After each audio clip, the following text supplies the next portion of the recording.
नमस्कार दोस्तों, स्वागत है आपका प्रीलिम्स टारगेट बैच में। आज की इस वीडियो में हम देखेंगे कि संसदीय समितियां क्या होती हैं, कैसे संसदीय समितियां काम करती हैं, कैसे इनका चुनाव होता है और यह क्यों बनाई जाती हैं, यह हम समझने का प्रयास करेंगे।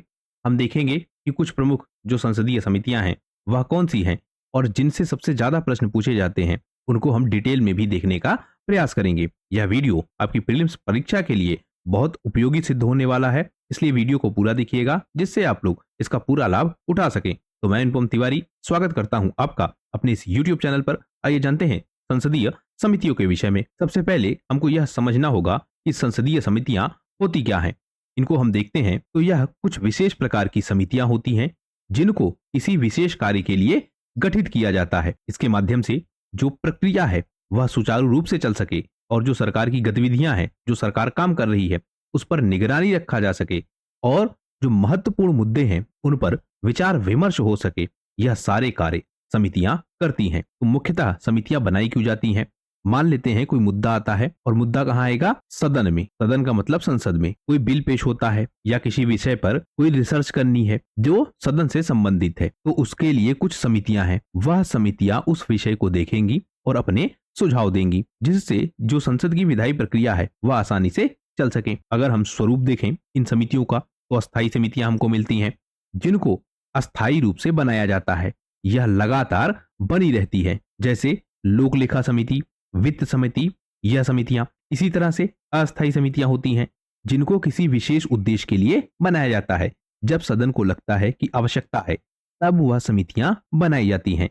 और तीसरा प्रकार हम देखते हैं संयुक्त समितियां, जिसमें लोकसभा और राज्यसभा दोनों के सदस्य शामिल होते हैं। तो मुख्यतः क्या होता है, कुछ विशेष लोग होते हैं जिनमें विशेषज्ञ भी शामिल होंगे। जब भी किसी मुद्दे पर कोई चर्चा करनी है या मान लेते हैं कि सदन में कोई बिल पेश हुआ, अब बिल पर कुछ डेटा रखा जाएगा कि क्यों यह बिल लाया गया, कुछ फैक्ट बताए जाएंगे, कुछ विचार बताए जाएंगे कि इस तरह की समस्या है इसलिए हम यह परिवर्तन करना चाह रहे हैं। तो जब यह सब कुछ होगा तो यह कितना ठीक है इसको जांचने के लिए समितियों के पास भेजा जाता है। जब समितियां इनका जांच करके रिपोर्ट दे देती हैं तब वह बिल बाद में आगे बढ़ता है। अब जो यह समितियां हैं इनमें लोग कौन होंगे? जैसे जिस टॉपिक से रिलेटेड मामला होगा, जैसे यहां आप समझिए वित्त समिति है तो वित्त के जो विशेषज्ञ हैं वह इस समिति में शामिल होंगे। अब कोई मुद्दा आया वित्त से संबंधित और मान लेते हैं कि लोकसभा में कोई मुद्दा पेश हुआ। अब यह मुद्दा जब लोकसभा में पेश हो गया तो फिर क्या होगा? इसको भेजा जा सकता है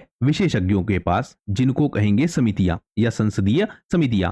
अब यह विशेषज्ञ जो हैं यह क्या करेंगे? इस चीज को चेक करेंगे कि जो भी डेटा दिया गया है, जो भी फैक्ट दिया गया है, जो भी रीजन दिया गया है वह किस हद तक ठीक है जिसके बेसिस पर यह परिवर्तन किया जा रहा है, या फिर कोई सलाह लेनी हो इनसे कि हम ऐसा सोच रहे हैं परिवर्तन करना, आप बताइए आपकी क्या सलाह है। तो वह सब कुछ यह समितियां करेंगी। बहुत साधारण भाषा में अगर हम समझे तो जो संसदीय व्यवस्था है उस संसदीय व्यवस्था में यह एक तरह से बैक ऑफिस का काम करेगा। अब हम समझे कि यह संसदीय समितियां बनती कैसे हैं तो इनके विषय में हम देखते हैं।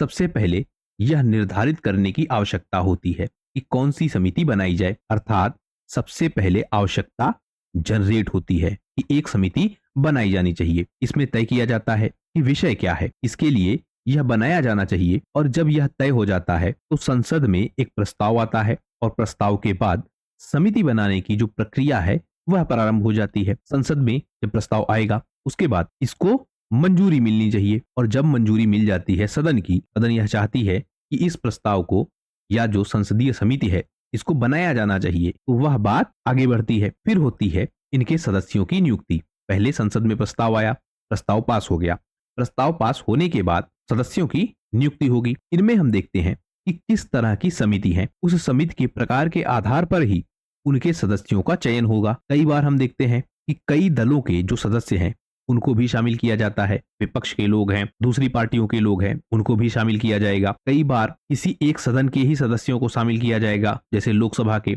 या फिर राज्यसभा के। कई बार दोनों सदनों के संयुक्त सदस्य होंगे, तो उस तरह से यह तय होगा कि इसके सदस्य कौन हो। कुल मिलाकर यह कोशिश की जाती है कि समान प्रतिनिधित्व मिले। जो रिप्रेजेंटेशन है अलग अलग पार्टीज का, अलग अलग विचारों का, वह इस समिति में होना चाहिए और उसी के आधार पर यह तय होता है कि समिति का जो आकार है, अर्थात जो इसके सदस्य हैं वह कितने होंगे। इसके बाद होती है अध्यक्ष की नियुक्ति। तो अध्यक्ष वह व्यक्ति होगा जो समिति की बैठकों का संचालन करेगा। लीड कौन करेगा समिति को, वह चुना जाता है। तो उन्हीं सदस्यों में से जो समिति के सदस्य हैं उनमें से किसी एक को अध्यक्ष बनाया जाता है।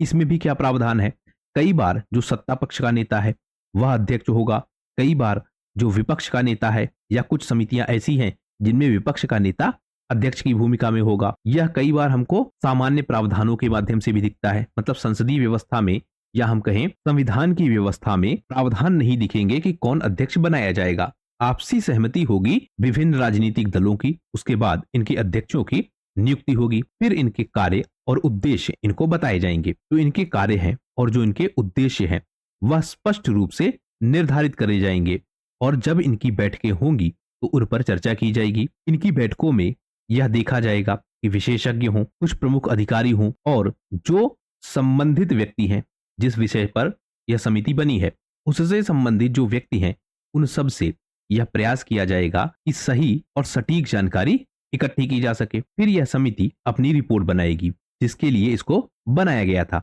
यह रिपोर्ट बनाकर संसद में प्रस्तुत करेगी, और वह रिपोर्ट जब संसद में प्रस्तुत हो जाएगी उसके बाद उस पर चर्चा होगी। तो सबसे पहले आवश्यकता हुई, आवश्यकता के बाद संसद में प्रस्ताव आया, प्रस्ताव पास होने के बाद सदस्यों की नियुक्ति हुई, फिर अध्यक्ष चुना जाएगा, फिर इनके कार्य और उद्देश्य इनको समझाए जाएंगे या बताए जाएंगे, और उसके हिसाब से यह लोग कार्य करेंगे। कार्य करने के बाद यह रिपोर्ट तैयार करेंगे सबकी सलाह से, और विशेषज्ञ जो हैं उनके सुझावों के आधार पर यह अपनी रिपोर्ट बनाकर संसद में प्रस्तुत करेंगे। जब संसद में रिपोर्ट प्रस्तुत हो जाएगी तो फिर से चर्चा प्रारंभ होगी। तो यह कार्य क्या करेंगी, यह विशेषज्ञ के रूप में एक सलाहकार की भूमिका में होगी जो संसद में अपनी सलाह देगी किसी विशेष विषय पर। अब जो आपकी यह संसदीय समितियां हैं इनके सदस्य कौन होंगे वह हम देख लें। तो हम इनमें देखते हैं कि लोकसभा के सदस्य भी हमको दिखते हैं। जिस प्रकार की समिति होगी उस सभा का सदस्य इसमें हमको दिखेगा, और अगर आवश्यकता होगी कि लोकसभा और राज्यसभा दोनों के सदस्य एक समिति में हो, या ऐसी समिति बनाई जाए जिसमें लोकसभा और राज्यसभा दोनों सदनों के सदस्य हों, तो वह समिति भी बनाई जाएगी। डिपेंड करेगा कि आवश्यकता क्या है उस समिति की और प्रकार क्या है उस समिति की जिसके लिए उसको बनाया जा रहा है। और यदि आवश्यकता हुई तो दोनों सदनों के संयुक्त सदस्य मिलकर एक समिति को बनाएंगे। इनकी नियुक्ति की प्रक्रिया क्या है, इसमें कोशिश की जाती है कि जितने भी राजनीतिक दल हैं उन सब के सदस्यों का प्रतिनिधित्व हो संसदीय समिति में, और प्रयास किया जाता है कि जितने भी दल हैं उनके सदस्य शामिल हो सके। मतलब या तो उनके डायरेक्ट सदस्य शामिल हो या फिर उनके द्वारा चुना हुआ कोई सदस्य शामिल हो। कुल मिलाकर अलग अलग पार्टियों की इस विचारधारा से जुड़े हुए लोग समितियों में शामिल हों। इनकी सदस्य संख्या कैसी होगी यह भी डिपेंड करेगा। कुछ जगह आपको मिलेगा कि इनकी सदस्य संख्या 15 है, कुछ जगह 30 है, कुछ जगह 21 है। तो यह डिपेंड इस बात पर होगा कि किस लिए उस समिति को बनाया गया है। जनरली हम देखते हैं कि जो अस्थायी समितियां हैं इनकी सदस्य संख्या 15 से लेकर 30 तक होती है। वहीं जो अस्थायी समितियां हैं उनकी संख्या कितनी होगी यह उनकी आवश्यकता पर डिपेंड करती है। तो सदस्य संख्या कितनी होगी यह पहले से तय नहीं है। मतलब समिति बनाए जाने से पहले आवश्यकता कितनी है उस समिति की, या क्या जरूरत है, किस तरह के विचार देने हैं उस समिति को, कितने बड़े एंगल में उसको रिसर्च करनी है, इन सारी बातों पर यह डिपेंड होगा कि उनकी सदस्य संख्या कितनी होगी। फिर इन संसदीय समितियों में हम अध्यक्ष और उपाध्यक्ष को देखते हैं। अध्यक्ष के विषय में देखें तो जितनी भी संसदीय समितियां होंगी उनमें एक अध्यक्ष होगा, और यही अध्यक्ष जो कार्यवाही होंगी समितियों की, किस तरह से समिति काम करेगी वह यह निर्धारित करेगा। और यह होगा कहां से, जितने भी सदस्य हैं उन्हीं सदस्यों में से, सदस्य मतलब किसके, समितियों के, तो समितियों के जो सदस्य हैं उन्हीं में से एक अध्यक्ष का चुनाव किया जाएगा। उपाध्यक्ष के केस में देखें तो जितनी भी समितियां होंगी उनमें एक उपाध्यक्ष भी होगा, और यह अध्यक्ष को सहयोग प्रदान करेगा जिससे यदि कभी अध्यक्ष नहीं है तो कार्य का संचालन ठीक से हो सके। इसमें भी आप देखेंगे कई बार अध्यक्ष विपक्षी दल का होगा और कई बार अध्यक्ष जो सत्ता पक्ष है उसकी तरफ से होगा। यह परिवर्तन दिखेगा हमको। इसमें एक चीज आप देखेंगे, जनरली क्या होता है, मतलब यह सामान्यता है, कोई तय नियम नहीं है। अध्यक्ष अगर सत्ता पक्ष का है तो उपाध्यक्ष कोशिश की जाती है कि वह विपक्षी पार्टी का हो, और अगर अध्यक्ष विपक्षी पार्टी का है तब यह कोशिश की जाती है कि उपाध्यक्ष सत्ता पक्ष का हो। तो यह प्रावधान हमको दिखते हैं। जैसे जब हम लोकसभा को देखते हैं तो लोकसभा में जो अध्यक्ष होता है वह अध्यक्ष ज्यादातर हमको यह मिलता है कि सत्ता पक्ष की तरफ से है, वहीं जो उपाध्यक्ष होता है वह हमको मिलता है कि विपक्ष की तरफ से होता है अधिकतर। मतलब यह कोई फिक्स पैमाना नहीं है। कई बार हम यह भी देख चुके हैं भारतीय संसदीय व्यवस्था में कि जो अध्यक्ष है वह सत्ता पक्ष से नहीं है। ऐसे उदाहरण भी आपको मिलेंगे। तो यहाँ हम संसदीय समितियों को समझ रहे हैं, तो इनमें भी अध्यक्ष और उपाध्यक्ष होंगे जो इनकी जो कार्यवाही है उसका संचालन करेंगे। इनमें कुछ विशेषज्ञ भी होंगे जो कि ना तो लोकसभा के सदस्य होंगे ना तो राज्यसभा के सदस्य होंगे। मतलब सांसद ना होते हुए भी लोग संसदीय समितियों में शामिल होंगे। और जनरली यह होंगे कौन? विशेषज्ञ, जो किसी विषय पर विशेष ज्ञान रखते होंगे। इनको शामिल किए जाने का कारण यह दिखेगा आपको क्योंकि स्पेशल रेफरेंस इस्तेमाल होंगे किसी केस के लिए, और जब किसी स्पेशल रेफरेंस में या किसी स्पेशल टॉपिक पर जानकारी चाहिए होगी तो उससे रिलेटेड जो स्पेशलिस्ट हैं वह अपनी सलाह देंगे संसदीय समितियों के माध्यम से। तो इससे जो संसद में संसदीय समितियों की रिपोर्ट जाएगी वह ज्यादा सटीक रिपोर्ट होगी और उनमें जो वैज्ञानिक पक्ष है वह ज्यादा हमको दिखेगा। वहीं कुछ सरकारी अधिकारी भी हमको दिखते हैं संसदीय समितियों में।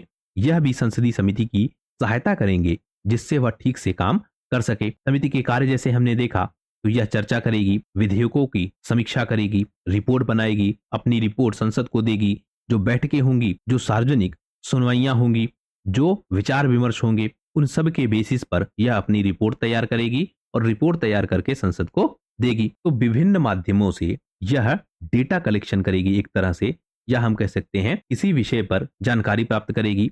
वह विषय जिससे भी संबंधित है उसमें संसद के कुछ लोग, कुछ विशेषज्ञ, कुछ सरकारी अधिकारी और कई बार जो आम जनता है उससे भी सलाह ली जाती है। जैसे जो सार्वजनिक सुनवाई वाला मामला है उसमें आम जनता से भी सलाह ली जाती है कि किसी टॉपिक पर उनके क्या विचार हैं। तो उन सब के साथ यह संसदीय समिति अपनी रिपोर्ट देती है। अब हम देख लेते हैं कुछ प्रमुख अस्थायी समितियों को। जैसे लोक लेखा समिति, यह बहुत इंपॉर्टेंट है, बहुत बार पूछा जाता है। इसको हम अभी डिटेल से भी देखेंगे। बेसिकली जो लोक लेखा समिति है यह क्या देखती है कि सरकार जो भी खर्च कर रही है वह खर्च ठीक तरीके से हो रहा है या नहीं है। कुल मिलाकर जो फाइनेंशियल मैनेजमेंट का काम है वह यह समिति देखती है। दूसरी समिति अनुमान समिति, जिसे एस्टिमेट समिति भी कहेंगे। तो अपने नाम के ही मुताबिक यह अनुमान लगाएगी कि जो भी सरकारी खर्च हैं, जो भी आवंटन किया जा रहा है वह किस हद तक ठीक है। इसी तरह से वित्त समिति, इसका काम यह है कि जो भी बजटीय आवंटन होगा, वित्तीय मामले होंगे, उन सब पर यह अपनी सलाह देगी। सामाजिक न्याय और अधिकारिता समिति, इसका काम यह होगा कि समाज में जो कमजोर वर्ग के लोग हैं उनके साथ कोई भेदभाव ना हो, कल्याणकारी जो कार्यक्रम है वह लगातार चलते रहें, वह ठीक से चले, उन सब की समीक्षा यह करेगी। फिर मिलेगी आपको महिला समिति। इसका विषय अपने नाम के मुताबिक यह महिलाओं से संबंधित मुद्दों को देखेगी। यह कोशिश करेगी कि जो महिलाओं के अधिकार हैं, समाज में जो उनकी स्थिति है, उन सब के विषय पर यह अपनी रिपोर्ट सबमिट कर सके। इसी तरह से सूचना और प्रौद्योगिकी समिति या इंफॉर्मेशन टेक्नोलॉजी पे काम करेगी। जो सूचनाएं हैं, प्रौद्योगिकी का विस्तार है, उन सब पर यह अपनी नजर रखेगी और उससे संबंधित रिपोर्ट प्रस्तुत करेगी। स्वास्थ्य और परिवार कल्याण समिति, अपने नाम के मुताबिक यह भी जो स्वास्थ्य से संबंधित मुद्दे हैं, जो परिवार कल्याण से संबंधित कार्यक्रम है, उन सब के विषय में अपनी रिपोर्ट प्रस्तुत करेगी। शिक्षा और संस्कृति समिति या शिक्षा के विकास से संबंधित और जो सांस्कृतिक मामले हैं उन सब को यह देखेगी। कृषि समिति या कृषि विकास के लिए काम करेगी और जितनी भी नीतियां बनाई जाएंगी कृषि विकास से संबंधित उनको यह देखने का काम करेगी। पर्यावरण और वन समिति जो पर्यावरण और वन से संबंधित मुद्दों को देखेगी। उसके साथ साथ जो वन्य जीव हैं उनसे संबंधित मुद्दे भी यही समिति देखेगी। विदेशी मामलों की समिति जो विदेशी मामलों को देखेगी।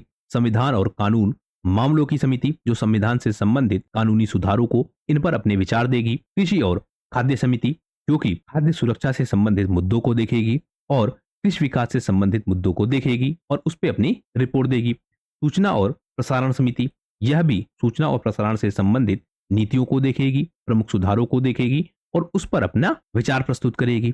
अब हम देख लेते हैं कुछ अस्थायी समितियों को जो आवश्यकता के अनुसार ही बनाई जाती है। जब आवश्यकता होगी तब इनको बनाया जाएगा। तो इसमें कुछ फेमस समितियां हैं, जैसे चयन समिति। चयन समितियां क्या करेंगी, जब कोई विधेयक आएगा तो उस विधेयक के जो विभिन्न पहलू हैं उस पर अपने विचार देगी और जो संशोधन प्रस्तावित किया गया है उस पर भी अपने विचार देगी। दूसरी समिति जांच समिति, यह क्या काम करेगी कि जब कोई विशेष घटना होगी या फिर कोई विशेष विवाद होगा, जैसे घोटाले का कोई मामला है या कोई नीति फेल कर गई, इससे संबंधित जो मामले हैं, तो उससे संबंधित जो साक्ष्य इकट्ठा करने का काम है वह यह समिति करेगी। एक बार कोई मामला आया और मामले के लिए यह समिति गठित की गई। जब यह समिति उस मामले को निपटा देगी या उससे संबंधित जो कार्य इसको सौंपे गए हैं उन कार्यों को पूरा कर देगी, उसके बाद यह समिति समाप्त हो जाएगी। इसी की तरह संयुक्त समिति मिलेगी जिसमें दोनों सदनों के लोग होंगे और किसी विशेष मुद्दे पर यह बनाई जाएगी, और जब वह मुद्दा सॉल्व हो जाएगा तो यह समिति भी समाप्त हो जाएगी। कुछ विशेष समितियां भी बनाई जाती हैं जो किसी विशेष मुद्दे पर काम करती हैं और इनको किसी विशेष अवधि के लिए बनाया जाता है, और जब इनका काम पूरा हो जाता है तब इनको भंग कर दिया जाता है। विधेयक समीक्षा समिति, इसका काम यह होगा कि जब भी विधेयक आएंगे तो उनके अध्ययन के लिए यह समितियां बनाई जाती हैं।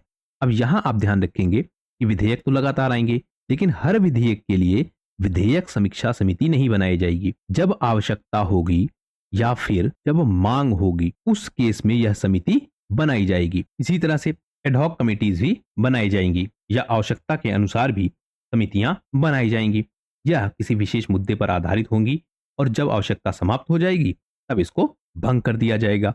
तो अस्थायी समितियां जो भी हैं वह डिमांड ड्रिवेन है, मतलब जब मांग होगी तब उनको बनाया जाएगा और जब आवश्यकता की पूर्ति हो जाएगी तब इन समितियों को भंग कर दिया जाएगा। अब हम देख लेते हैं जो इंपॉर्टेंट अस्थायी समितियां हैं, जैसे लोक लेखा समिति। इस समिति के विषय में हम देखते हैं तो भारत शासन अधिनियम 1919 के तहत 1921 में इसको बनाया गया था। लोक लेखा समिति में 22 सदस्य हम पाते हैं, 15 लोकसभा से और 7 राज्यसभा से जो इसके सदस्य हैं। इनका हर साल चुनाव होता है और चुनाव की जो पद्धति है एकल संक्रमणीय सिद्धांत के अनुसार। तो संसद के जो सदस्य हैं उन्हीं के मध्य से इनका चुनाव होता है। 1 साल का इनका कार्यकाल होता है, हर साल चुनाव होता है और चुनाव के बाद इनके सदस्यों की नियुक्ति की जाती है। लेकिन एक चीज आप ध्यान रखेंगे कि कोई भी मंत्री इस समिति का सदस्य नहीं चुना जा सकता। तो लोक लेखा समिति में कोई भी मंत्री शामिल नहीं हो सकता है। जो यह समिति बनेगी इसके अध्यक्ष का चुनाव कौन करेगा? तो जो लोकसभा का अध्यक्ष है वही इस समिति के अध्यक्ष का चुनाव करेगा। 1967 से हम देखते हैं कि एक परंपरा है, यह प्रश्न पूछा जा चुका है। परंपरा क्या है कि जो समिति का अध्यक्ष होगा इसकी लोक लेखा समिति, इसका अध्यक्ष होगा विपक्षी दल से। लेकिन यह संवैधानिक व्यवस्था नहीं है, यह आप जरूर ध्यान रखिएगा। यह एक तरह से परंपरा है कि लोक लेखा से संबंधित जितने भी मुद्दे हैं उनमें विपक्ष का सक्रिय रूप से योगदान हो। इस समिति का कार्य क्या है? नियंत्रक एवं महालेखा परीक्षक की जो वार्षिक रिपोर्ट आती है उस रिपोर्ट की यह जांच करेगी और जांच के बाद अपनी रिपोर्ट पेश करेगी। तो आपका यह नियंत्रक एवं महालेखा परीक्षक है, यह 3 रिपोर्टें देता है राष्ट्रपति को। कौन सी? एक विनियोग लेखाओं संबंधी परीक्षा रिपोर्ट, दूसरी वित्त लेखाओं संबंधी लेखा परीक्षा रिपोर्ट, तीसरी सरकारी उपक्रमों संबंधी लेखा रिपोर्ट। तो जो विनियोग विधेयक से संबंधित बिल है, जो वित्त लेखाओं से संबंधित बिल है, तो यह 3 रिपोर्ट राष्ट्रपति को सौंपा जाता है। अब समिति क्या करेगी? जो विनियोग खाते हैं और जो वित्त खाते हैं इनकी यह जांच करेगी, विनियोग खाते और वित्त खातों की, और यह चेक करेगी कि संसद ने जितना आवंटन किया था किसी खर्च के लिए या किसी मद में और वास्तव में जो खर्च हुआ उनके मध्य अंतर क्या है। कैग अपनी रिपोर्ट सबमिट करेगा और कैग की रिपोर्ट को यह लोग एनालाइज करेंगे और मैच कराएंगे कि जितना एलोकेशन होना था या जितना एलोकेशन हुआ था किसी मद में खर्च करने के लिए, क्या खर्च उतना ही हुआ है या उससे ज्यादा हुआ है, और उसके बाद यह अपनी वार्षिक रिपोर्ट देंगे। मान लेते हैं कि सरकार ने कोई एलोकेशन किया कि 1000 करोड़ किसी विषय पर खर्च होने हैं और खर्च होने के बाद कैग इसको चेक करेगा कि किस तरह से खर्च हुआ है। कैग चेक करने के बाद अपनी रिपोर्ट देगा। अब इस रिपोर्ट को चेक करेगी लोक लेखा समिति और लोक लेखा समिति यह देखेगी कि कैग के रिपोर्ट के हिसाब से जितना खर्च आ रहा है और जितना एलोकेशन हुआ था, मतलब यहाँ पर 1000 करोड़, इनके मध्य अंतर क्या है, और उसके बेसिस पर यह अपने सुझाव देगी कि खर्च को कम किया जाना चाहिए या फिर जो एलोकेशन था उसको बढ़ाया जाना चाहिए या कम किया जाना चाहिए। इस तरह की रिपोर्ट आएगी, उसी के हिसाब से यह सुझाव देगी। दूसरी प्रमुख प्राक्कलन समिति, इसके विषय में देखें तो 1921 में ही इस समिति को बनाया गया था, लेकिन जब भारत को स्वतंत्रता मिली उसके बाद वित्त मंत्री थे जॉन मथाई, भारत के पहले वित्त मंत्री। इन्होंने सिफारिश करी और उसी के आधार पर 1950 में पहली बार यह प्राक्कलन समिति स्वतंत्र भारत में बनाई गई। इसके जो सदस्य हैं 30 सदस्य, यह 30 के 30 लोकसभा से होते हैं। लोक लेखा समिति में अभी हमने देखा कि इसके सदस्य लोकसभा और राज्यसभा दोनों जगहों से होते हैं, लेकिन प्राक्कलन समिति में जो सदस्य हैं वह 30 के 30 लोकसभा से होते हैं। और इसका जो सभापति है वह कौन होगा? जो सत्ता में दल है उसी दल का सदस्य इसका सभापति होगा। जैसे लोक लेखा समिति में हमने देखा कि एक परंपरा बनी हुई है कि विपक्ष का जो व्यक्ति है वही उसका अध्यक्ष होगा, लेकिन प्राक्कलन समिति में जो सत्तारूढ़ दल है उसी का कोई सदस्य सभापति होगा। इस समिति का कार्य क्या है? बजट में जो एलोकेशन होता है उस एलोकेशन को यह चेक करती है। मान लेते हैं सरकार ने योजना बनाई और योजना के हिसाब से सरकार ने रखा कि प्रधानमंत्री ग्राम सड़क योजना के तहत 500 करोड़ रुपए खर्च किए जाएंगे, मतलब इस योजना के लिए यह एलोकेशन हो गया। अब यह समिति यह चेक करेगी कि क्या यह एलोकेशन ठीक है या फिर इसको बढ़ाया जाना चाहिए या कहीं से इसको कम किया जाना चाहिए, तो उस पर यह अपने सुझाव देगी। इसी कारण से इसको सतत आर्थिक समिति भी कहते हैं, क्योंकि यह आर्थिक व्यवस्था से संबंधित सुझाव देगी या जो एलोकेशन है फंड का उससे संबंधित यह सुझाव देगी। इसका मुख्यतः कार्य हम समझ पा रहे हैं जो वह यह है कि जितनी भी नीतियां बनेंगी उनमें जो एलोकेशन है पैसे का, फंड का, वह सही तरीके से हो और वह सही तरीके से अपने लक्ष्य को प्राप्त कर सके। मतलब अगर एलोकेशन कम है तो यह बढ़ाने का सुझाव देगी, एलोकेशन अगर ज्यादा है तो यह सुझाव देगी कि इसको कम किया जाना चाहिए। अगली प्रमुख समिति सरकारी उपक्रमों संबंधी समिति। इसके विषय में देखेंगे तो 1964 में यह समिति बनाई गई और सुझाव किसका था? कृष्ण मेनन समिति का। तो कृष्ण मेनन समिति के सुझाव पर 1964 में सरकारी उपक्रमों संबंधी समिति बनाई गई। इसमें कुल 15 सदस्य होते हैं, 10 लोकसभा से और 5 राज्यसभा से, लेकिन 1974 में इसकी सदस्य संख्या को बढ़ाया गया। वर्तमान में 15 सदस्य इसके लोकसभा से और 7 सदस्य इसके राज्यसभा से होते हैं। इसका जो सभापति है वह भी लोकसभा अध्यक्ष द्वारा चुना जाता है, लेकिन इसमें एक चीज आप ध्यान रखेंगे कि जो सभापति होगा इसका सरकारी उपक्रमों संबंधी समिति का, वह सभापति हमेशा लोकसभा से होगा। तो सरकारी उपक्रमों संबंधी समिति का अध्यक्ष सदैव लोकसभा से होगा। इसका कार्य क्या है? जितने भी सरकारी उपक्रम है, गवर्नमेंट कंपनीज है, उनकी यह लेखा रिपोर्ट तैयार करेगा और अगर रिपोर्ट आती है कैग की किसी सरकारी उपक्रम से संबंधित तो उन रिपोर्टों की यह जांच करेगा। कैग हर सरकारी डिपार्टमेंट का या हर सरकारी कंपनी का लेखा जोखा नहीं देखती है। जब उसको यह कार्य दिया जाता है सरकारी उपक्रमों से संबंधित या किसी सरकारी कंपनी से संबंधित कि कैग अपनी रिपोर्ट दे, तब कैग उसकी जांच करता है। लेकिन जो सरकारी उपक्रमों संबंधी समिति है यह सरकारी उपक्रमों की जांच करेगा। अगर कैग को कार्य दिया गया कि कैग भी चेक करे तो कैग जो चेक करके देगी रिपोर्ट, उस रिपोर्ट को यह चेक करेगा। इस समिति के विषय में देखते हैं कि यह कुछ काम नहीं करती है। जैसे यदि किसी सरकारी उपक्रम को किसी विशेष नीति के तहत बनाया गया हो, उस केस में यह उस सरकारी उपक्रम की जांच नहीं करेगी। जैसे डिफेंस से रिलेटेड कोई सरकारी कंपनी है और यह तय किया गया है कि इसकी जांच नहीं होनी है। अब ऐसा क्यों? कई बार गोपनीयता बनाए रखने के लिए ऐसी कंपनियां बनाई जाएंगी या फिर उनको ऐसे कार्य दिए जाएंगे जिसके विवरण सर्वसाधारण में नहीं आ सकते। मान लेते हैं डीआरडीओ को कोई टास्क मिला है कि उसे कोई मिसाइल बनानी है या कुछ भी ऐसा बनाना है और वह मिसाइल गुप्त तरीके से बनाई जा रही है, भारत की सिक्योरिटी का मामला है, तो यह अपने खर्चे नहीं बता सकती है। तो जो सरकारी उपक्रम संबंधी समिति है इसका काम क्या है कि सरकारी ऑफिस की या सरकारी कंपनियों को चेक करे कि सही से वह चल रही है कि नहीं चल रही है। लेकिन अब यह डीआरडीओ को चेक नहीं कर सकती। क्यों? क्योंकि यह सरकारी नीति के तहत बनाया गया है और इसके लिए यह पहले से तय है कि इसकी गोपनीयता बनाई रखी जाएगी। तो यह काम यह समिति नहीं करेगी। यह समिति जो सरकारी कंपनियां हैं उनके दैनिक प्रशासन नहीं देखेगी, मतलब बिना मतलब यह रोक टोक नहीं लगाएगी उनके डेली वर्किंग पैटर्न्स पे या डेली वह लोग कैसे काम कर रहे हैं उनके साथ यह छेड़छाड़ नहीं करेगी। मुख्यतः इसका काम क्या होगा कि यह जो अंतिम रिपोर्टें आए उनकी जांच करे। इसी तरह से यदि किसी विशिष्ट कार्य के लिए कोई उपक्रम बनाया गया हो तो पूरे उपक्रम की यह जांच नहीं करेगी। मतलब कोई डिवीजन ना होके पूरी कंपनी ही किसी विशेष पर्पज से बनाई गई हो तो उस केस में यह पूरी कंपनी की ही जांच नहीं कर सकती है, वह भी इसकी जांच से बाहर हो जाएगा। तो दैनिक प्रशासन में हस्तक्षेप नहीं होगा।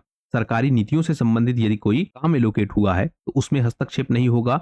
और यदि किसी विशिष्ट टारगेट के साथ कोई स्पेशल टारगेट है, उसके साथ किसी कंपनी को बनाया गया है, तब भी यह उसमें हस्तक्षेप नहीं करेगी। कुछ अस्थायी विभागीय समितियां भी हमको मिलती हैं, जैसे लोकसभा है, राज्यसभा है, तो उसके लिए कुछ अस्थायी समितियां बनाई जाएंगी जो उसी के लिए डेडिकेटेड होंगी और उसी के कार्य देखेंगी। जैसे कार्य मंत्रणा समिति, अब इसका काम क्या है कि यह सलाह देने का काम करेगी। तो लोकसभा में अलग कार्य मंत्रणा समिति होगी, राज्यसभा में अलग कार्य मंत्रणा समिति होगी। तो लोकसभा में जब हम देखते हैं तो कुल 15 सदस्य इसके मिलते हैं, जिसमें अध्यक्ष भी शामिल होता है।